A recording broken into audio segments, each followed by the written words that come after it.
Hey guys, my name is Marta, welcome to my channel, and today I'm going to be talking about Butcher's Crossing by John Williams, my second book by this author and my, I think, first ever western, with, spoiler alert, I actually quite enjoyed. In this book we follow Will Andrews, who abandons university in the north of the United States and heads down to the south in order to find himself. He arrives at Butcher's Crossing, which is this very small town which is formed by both hunters and people who don't quite agree with that lifestyle. Our main character, after talking with this man who will try to persuade him to join his company, decides that he would rather go on a journey with this other man named Millers, who's a hunter and who claims to have seen this huge space where a lot of buffalo lived a few years back, and he now wants to head back there, hunt them all and sell their skins. In order to get rich. Miller, alongside our main character Will, and two other men then decide to head into the wilderness and hunt this buffalo. And that is basically the premise of the book.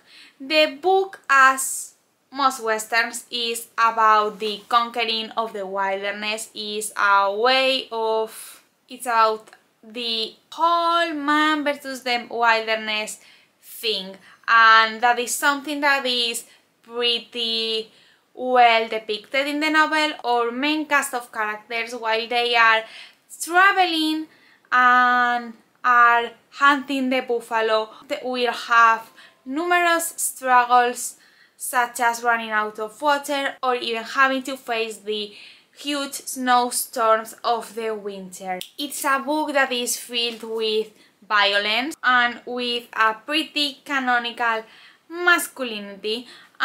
It's overall a book that really makes you think about the whole American dream and its failure, since, as the synopsis of the book says in the back, and that means that it's not a spoiler, our main character's trip will not go as well as they expected.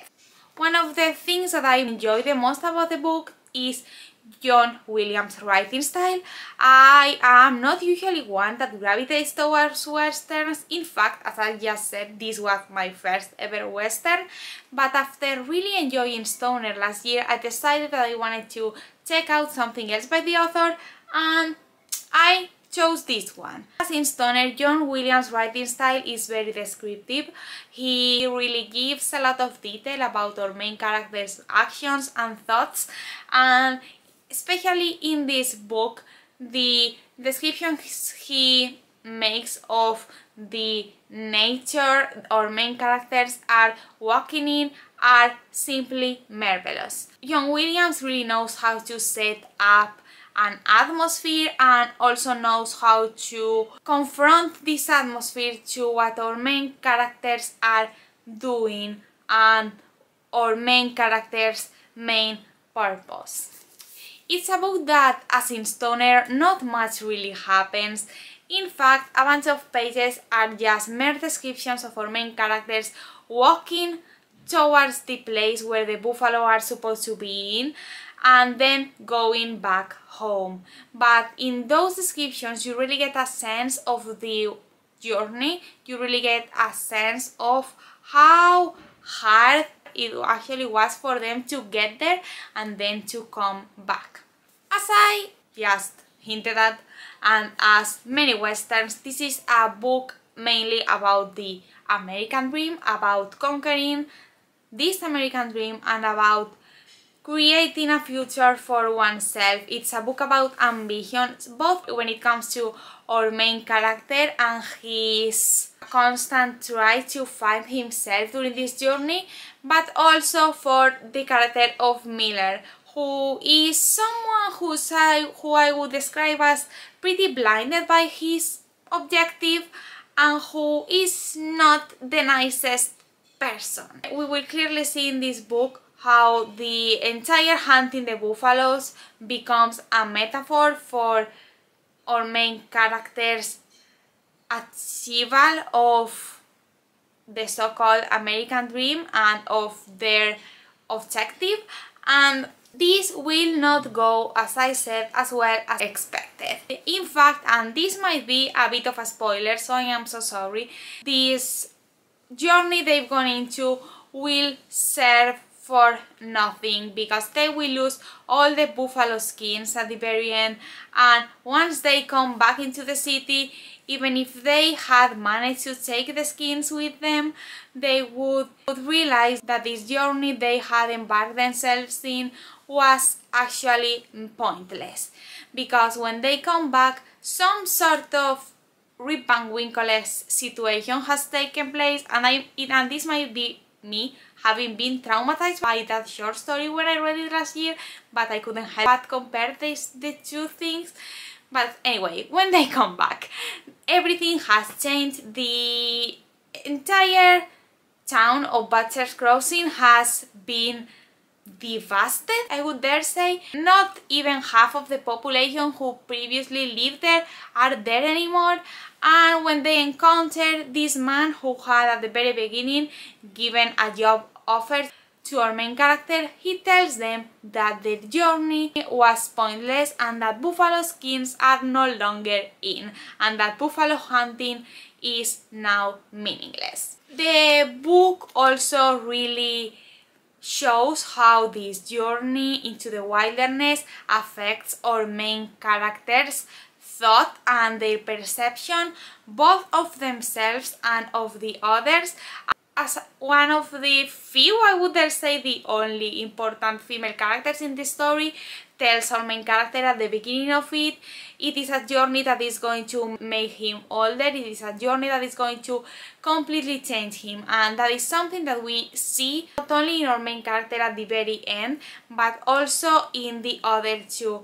In fact, some of them will come back completely traumatized. Going back to the entire buffalo hunting thing that takes place in the story, the book not only is extremely violent when it comes to its descriptions of buffalo hunting, but this hunting really shows how much this almost inhuman-like killing completely changes our main character's view and completely changes them and makes them become some sort of robotic creatures who seem to be possessed and who almost act as machines. I think this passage really shows that and how that affects our main character, so I will just read it to you.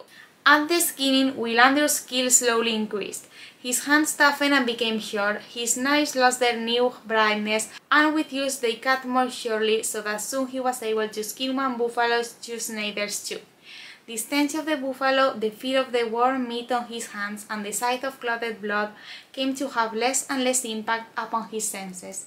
Shortly he became to the task of skinning almost like an automaton, hardly aware of what he did as he sucked the hide from an inner beast and pegged it to the ground. He was able to ride through a mass of skinned buffalo covered black with feeding insects and hardly be aware of the stench that rose in the heat from the rotting flesh. As you can see, and as this passage shows, our main character completely changes during this hunting and becomes a completely different person to who he was, and his actions become mechanic and, as the passage says, as those of an automaton.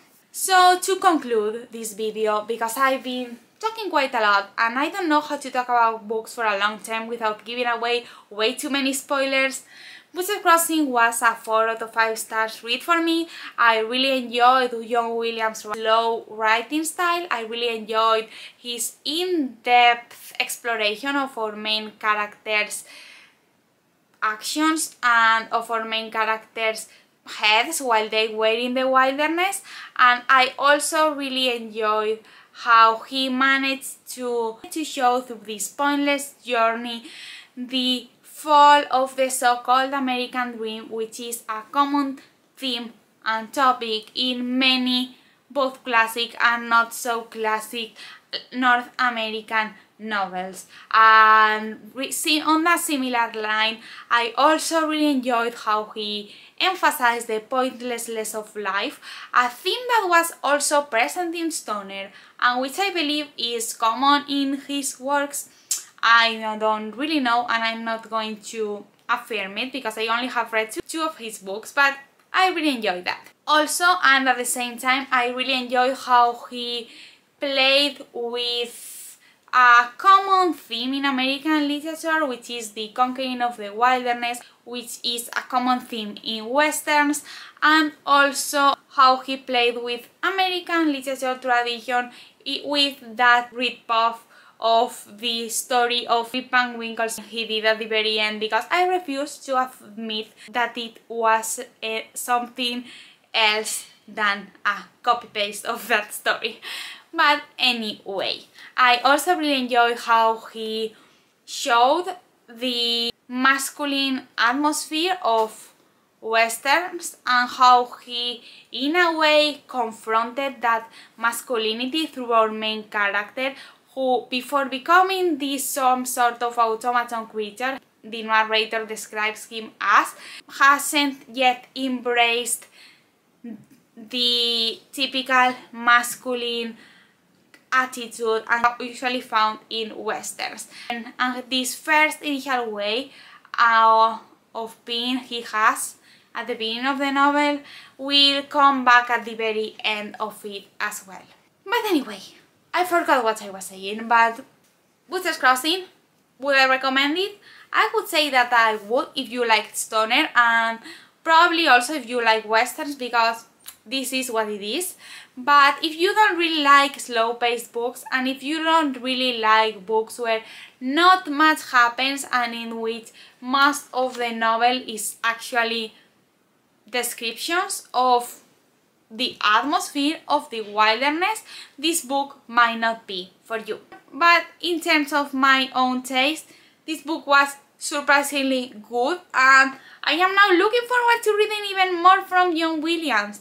I read Stoner, I believe, around this time last year, so next year, around November, it might be the time for me to pick up my third John Williams. That's all for today. I hope you enjoyed this video. Comment down below if you read Butcher's Crossing or any other John Williams, and what are your thoughts on his works. Also, comment down below if you think I would like any other western if I enjoy this. I do own Blood Meridian, but it scares me, and I am pretty intrigued now that I have really enjoyed this. Subscribe to my channel if you want to see more from me. Give this video a like if you enjoyed it, and I hope your day's gone amazing, and I will see you in my next video. Bye!